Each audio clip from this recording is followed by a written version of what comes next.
Okay, so this is what I rode for about 13 years, only it was a 2007 Deluxe. This is a 2019. After I sold it, I was in the Indian store one day and I sat on the Scout. And with the Scout, you can see it's much lower. So when I sit on it, and I even had on Converse tennis shoes that day, so I was flat-footed, even with a bend. So it was very low to start. Bikes I could ever sit on because I have really short legs and it fit. That felt really good, and it's lightweight, very lightweight.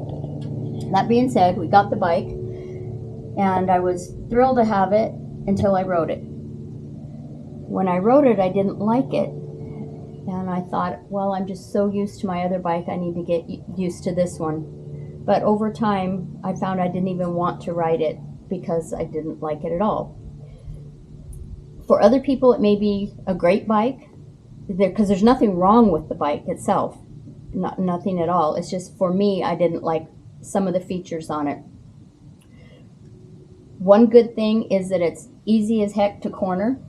That's a lot of fun because it's so little and lightweight that you can do that easily. But the position that you sit in with your hands, it makes you bend your wrists inward like this. It's hard to show sitting on it, but your wrists are bent at a weird angle and it's painful, especially every time you hit a bump, and it just really jerks on your wrist. Whereas on the Harley, they weren't bent like that at all. It was never uncomfortable. So with the wrist bent inward and then trying to pull the clutch in, it was a lot more painful. The blinkers are all on one side, which I wasn't used to, and when I'm riding, I can't reach the blinker button at all. So my hand's too short to reach that. And if I put my hand in here where I can reach it, then it's harder to pull the clutch in. So that was one of the main things, just that it was uncomfortable. But I think the position that I sit in on it wasn't great. And even little things like the stupid gas cap and the fact that you have to have a key, which I wasn't used to having to have a key, and I would never remember that I had to use it. So this to me is really dumb. With it opening this way, it leaves this little space to come in and angle to put your gas in. If they had just had it open the other way, you could come right in. It wouldn't be getting in the way at all. So even that little thing annoyed me. And I think probably a lot of it was, had this been my first bike, I wouldn't have cared about any of this stuff because I wouldn't know any different. Oh, I can't even get the key out. But when we went back and I sat on the Harley again, then it was like being home. Felt good, everything felt natural. Putting my feet up on these is a lot higher to get onto these little footboards.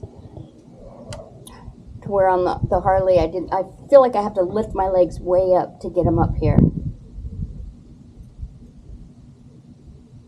I'm trying to think if there was any other specific things that I didn't like. It was rough riding. It's very rough riding. Going down the highway, even with a windshield, the wind just beats the heck out of you really bad. And that was just a lot of stuff I wasn't used to. So, like I say, for some people, it's not an issue. For me, I definitely didn't like it.